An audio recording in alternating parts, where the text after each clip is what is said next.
Hey Rosebuds, this is your girl Nairi Rose, and we are back with episode 4. This episode is entitled Surviving the Storm, Strength You Do Not Give Yourself Credit For. And this is actually the part where I admit this was hard to record. I did not know if I had the strength to actually record this episode, to give up and just completely toss the Winter Healing series. But I cannot give up on myself. I cannot give up on y'all. I cannot give up on the people that are watching and supporting currently and waiting to find this channel. So thank you for being here. The core symbolism for this episode is winter storms bend the rose, but they do not break it.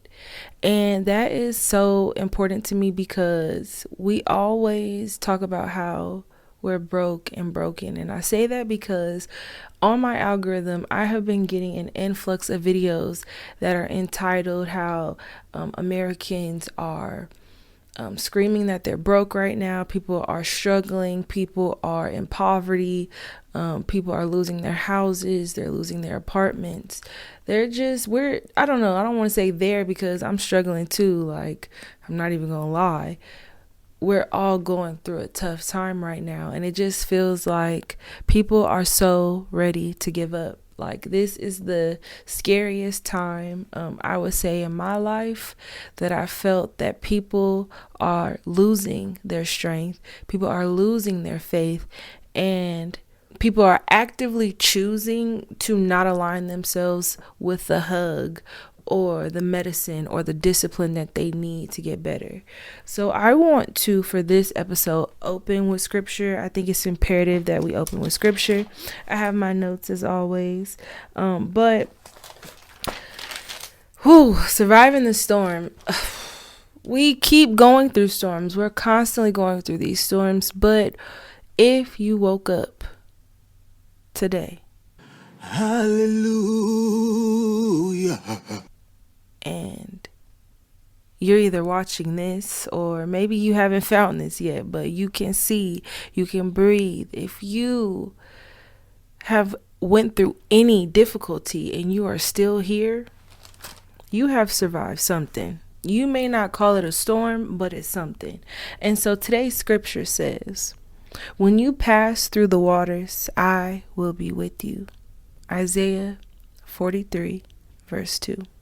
This is so beautiful to me because we go through waters and water holds memory. Water is a beautiful element, a multifaceted element.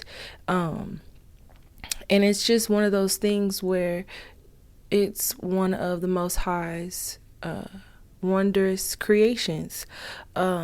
Water is malleable. It can hold different forms and shapes. And so when we talk about obstacles and we talk about difficulty, our challenges come in different shapes and sizes and forms. And so when it says, when you pass through the waters, I will be with you, we have to be so mindful that we are never on this journey alone. We are not by ourselves. Even when we feel like we are by ourselves,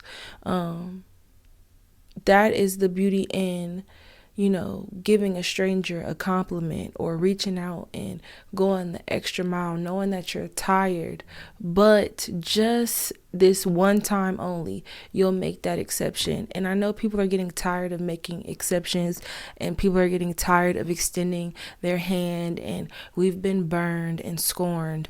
But what is the world going to become if we all give up on each other?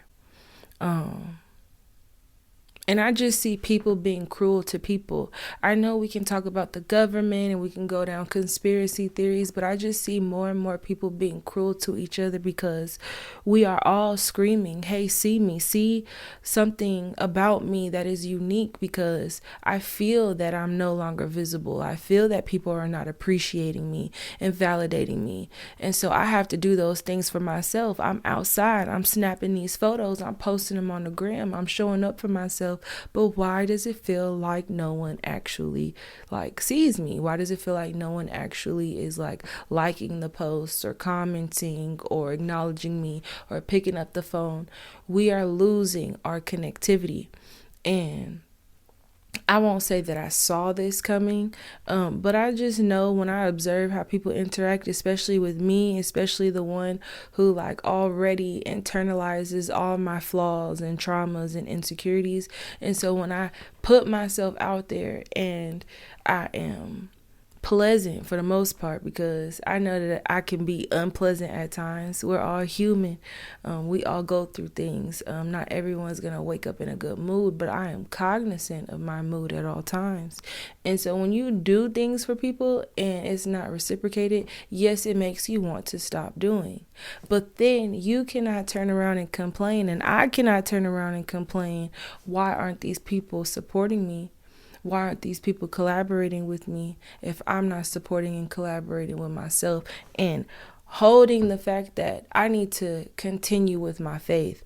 I need to continue with my discipline. I need to continue with my discernment. I need to look at people and be empathetic. I don't have to cater to people's egos and attitudes and bitterness. No, we are not doing that. But I can realize and recognize, okay, yes, I went through my things. They're going through their things. So if they acting funky, just laugh. Sometimes you just have to laugh.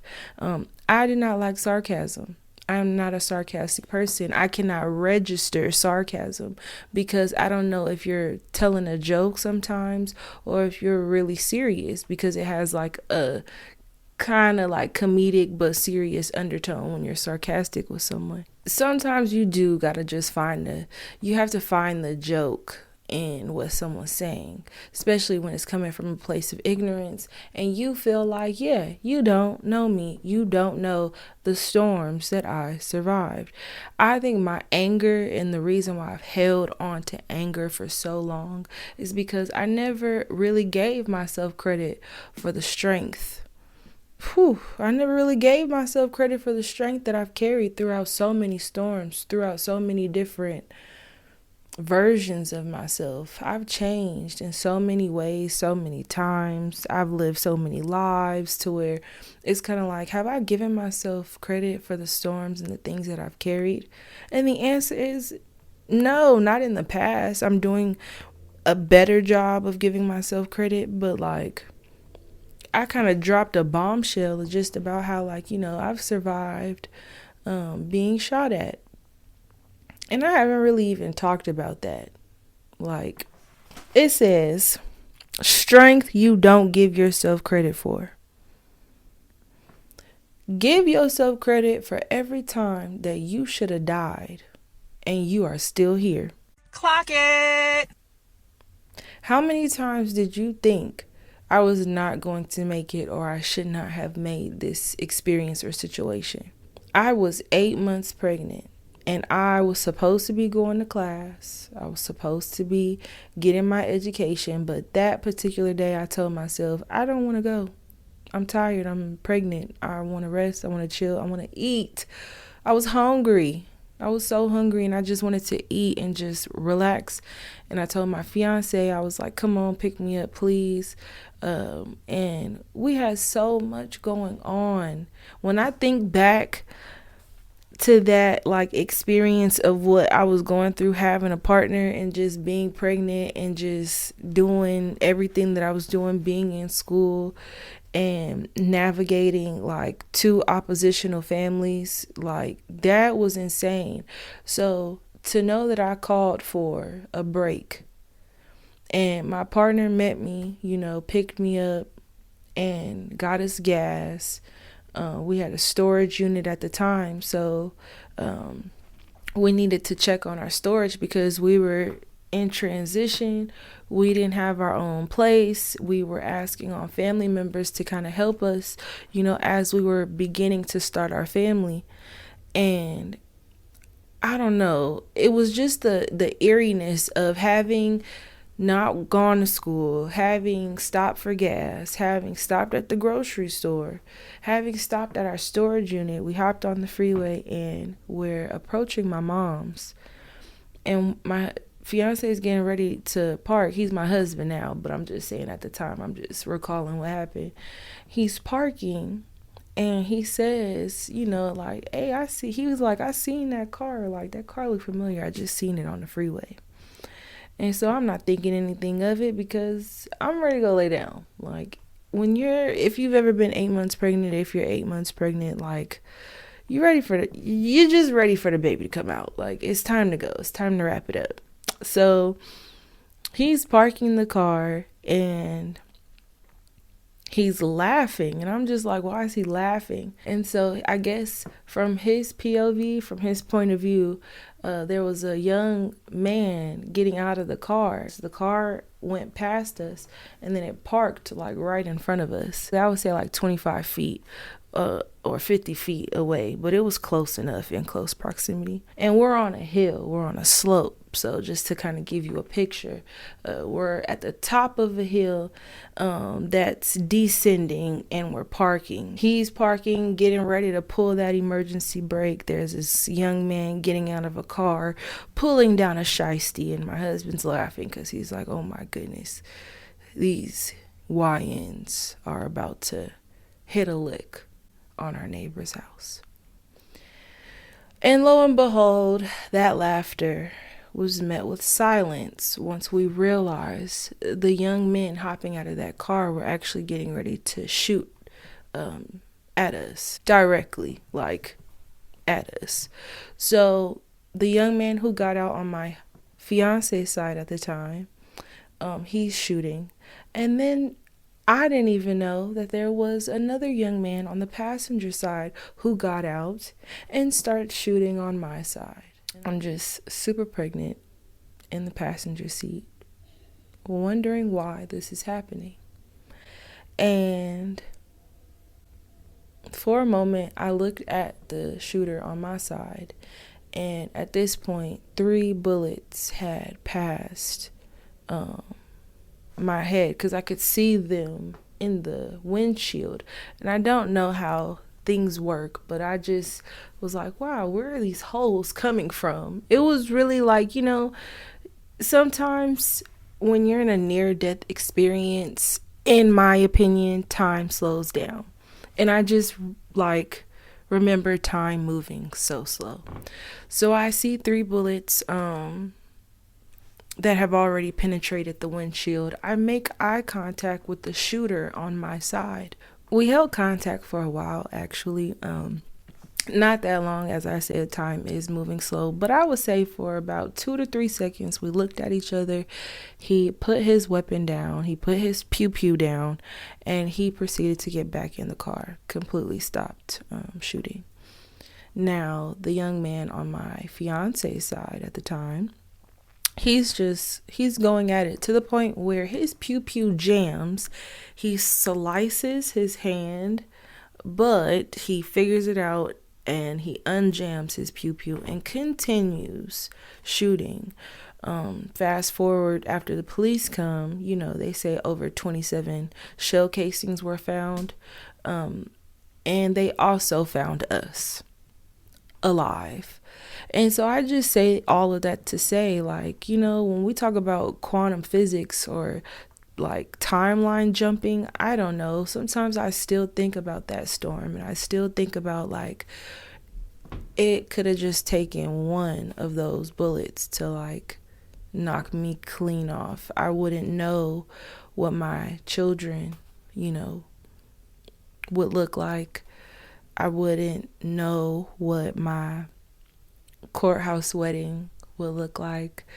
I wouldn't know the growth that I would experience with my now husband.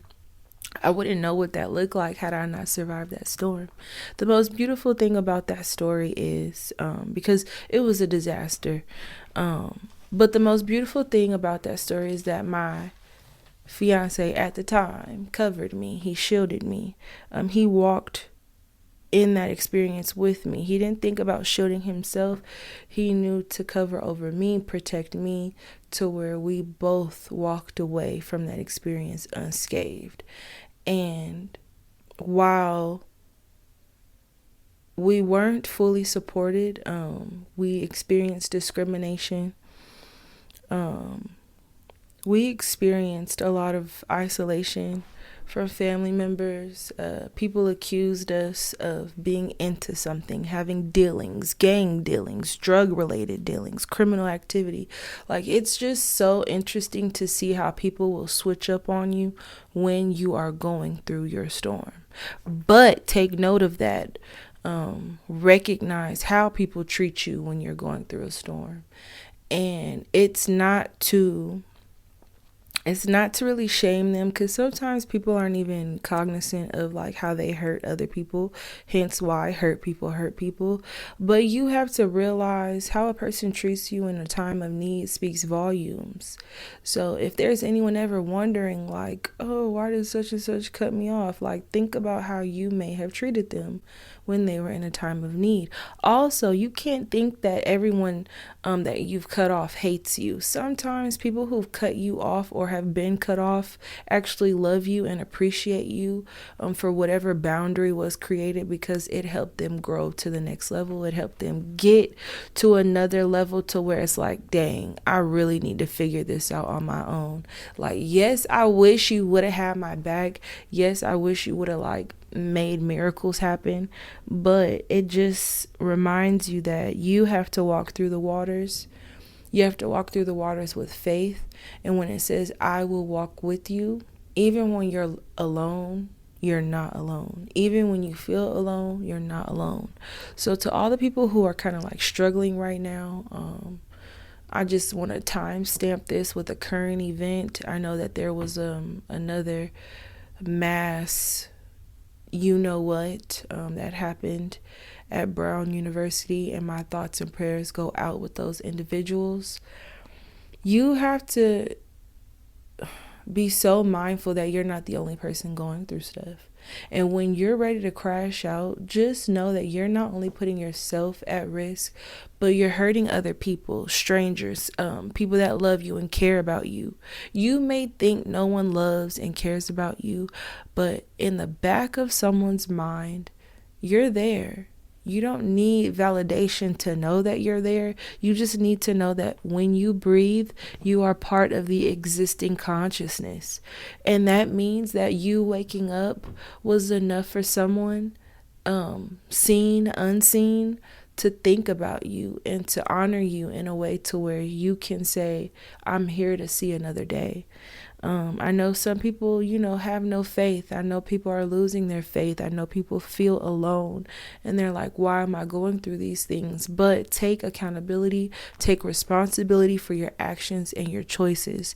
Because in the wintertime, again, roses bend, but they do not break, and you are not broken. We use terms so loosely, and we love to say we're a broken people, but we're not broken. We're just going through it. Your faith is a testament of your strength. And so, just circling back to, I don't want to even say I was a victim of gun violence. What is that? All I want to say is that I survived something that I still sometimes I can't wrap my head around it. And I've survived other things. That's not even, it. When I say it, as far as like things that I've experienced and been through, whether it's in an accident or if it's, with another human being. I've been through a lot and I'm still here, and I'm so grateful for that. So the lesson that I want to leave with you guys is you have survived storms you never speak about. You deserve credit for your resilience. And we do live in a time where people are getting a thrill. Not all, but a lot of people are getting a kick out of the exposing culture, the expose of like, this person's wronged me, so now I'm about to air you out. And while that is cool and we get to look at these people and like point the finger and laugh at them and be like, ha ha,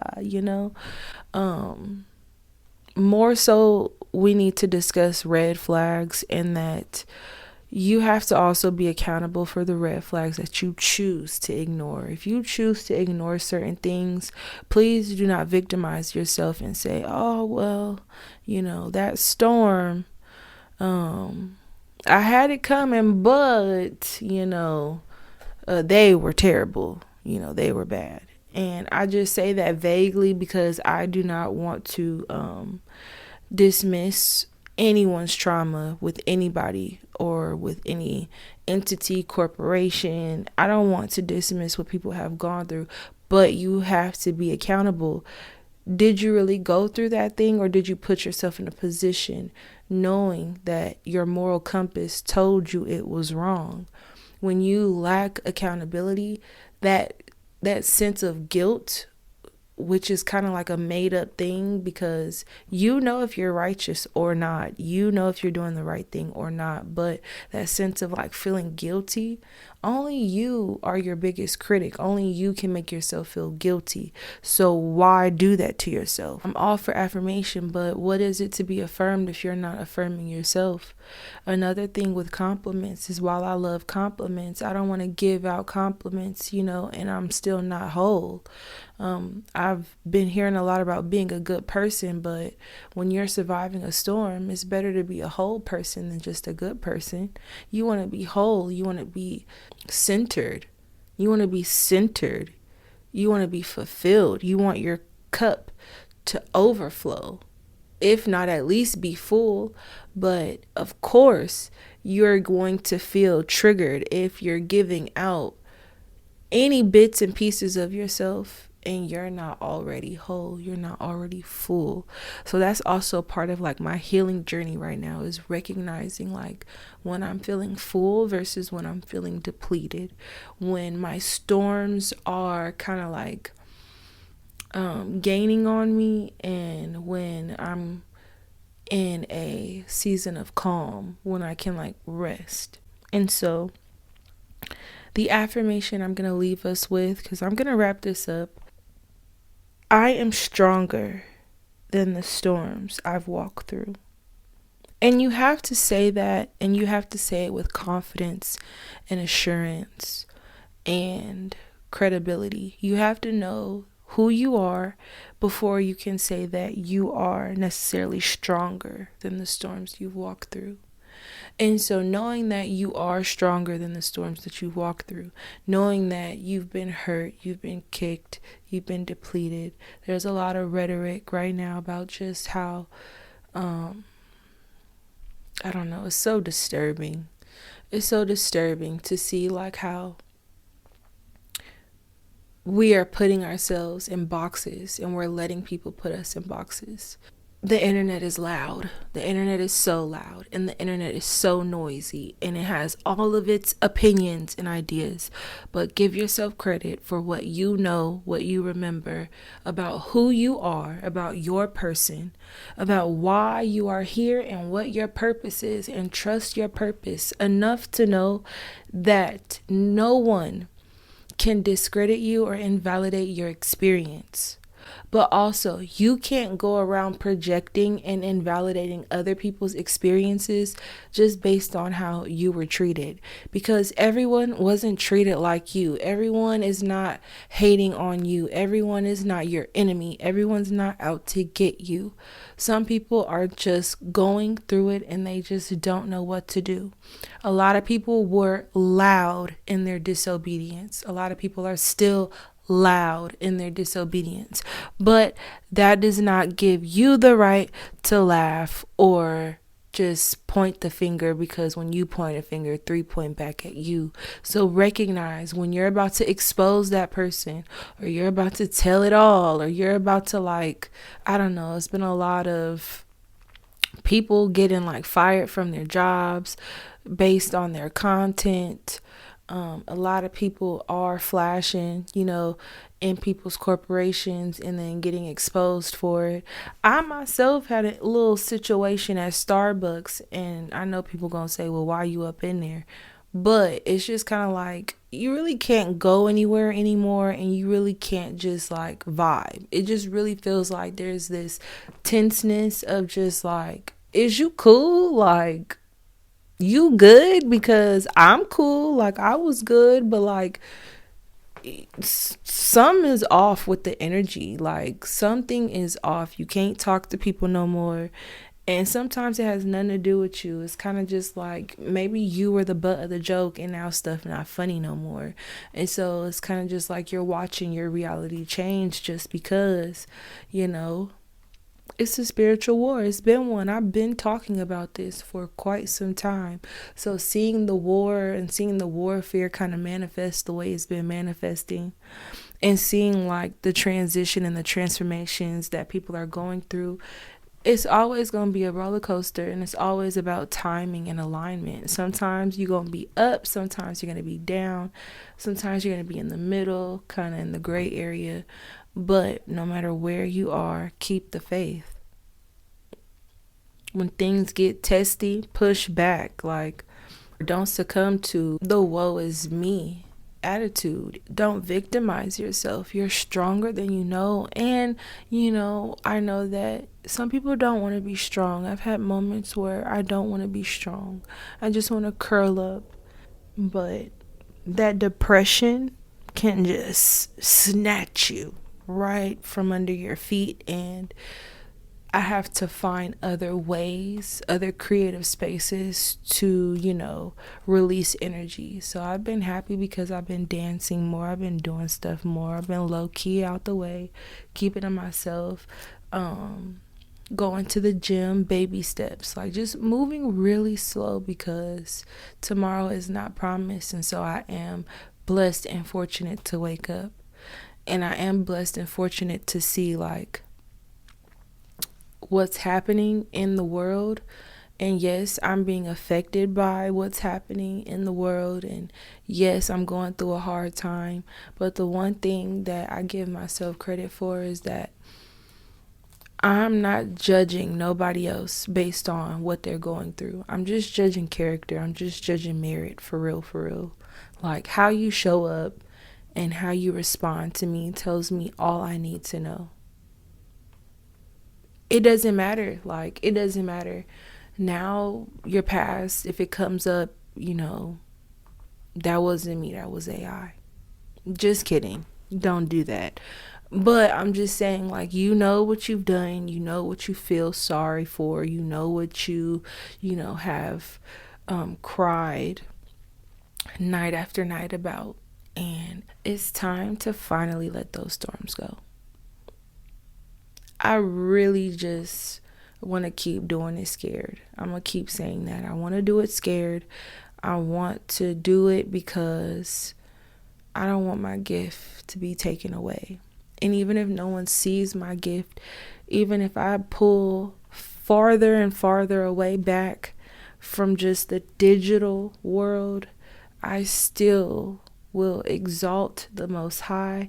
I will still stand strong in my faith, because you will blink and I just winked, but you'll blink and your whole reality will change. But you can be the mastermind behind the change that you want to see. So I just want to say that I'm really kind of enjoying going with the flow with this mini series. I'm uncomfortable doing it, but I'm also comfortable knowing that I'm doing it for a good reason and a good cause. So stay strong out there. Stay strong. Stay strong. When you surviving the storms, you just have to stay strong, stay dangerous, stay safe. Like, just stay grounded. Stay grounded. We're talking about the winter healing series. And again, roses bend. But when you're bending, when things get bendy and they get mixy and they get like messy, do not break, do not fold, stand 10 toes down on everything that you're doing, and keep doing it. And give yourself credit for the things that you're doing. Give yourself credit for the things that you're being strong for. Please make sure to check out the notes for this episode. They will be posted on heyrosebuzz.com.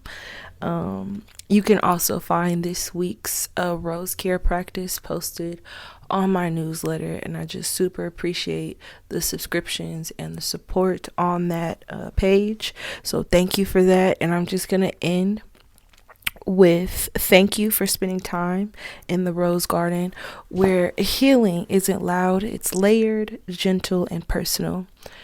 I'll meet you in the next episode where we're going to just keep talking and keep discussing. We got 3 more episodes to go, so let's just get right into it. I love you all. I thank you all for being here supporting me. I thank you for those who are watching. I don't care if it's 1 person, 2 persons. I don't care if it's my mama. I love you. I just want to say, for everybody who is going through it, do not give up. Keep the faith. Be strong. Hydrate your body. Hydrate your mind. Love yourself. Forgive yourself. Forgive yourself more for the mistakes that you've made. Don't be thinking that people is doing better than you, or they out here. No, it's just some people, they hustling and they get into it, and they not afraid to do it. They not afraid to fall, and that just means that you shouldn't be afraid either. So I say all that to say, I'll see you in the next episode, and always remember, I was about to forget, always remember, when life gives you thorns, search for roses. Peace.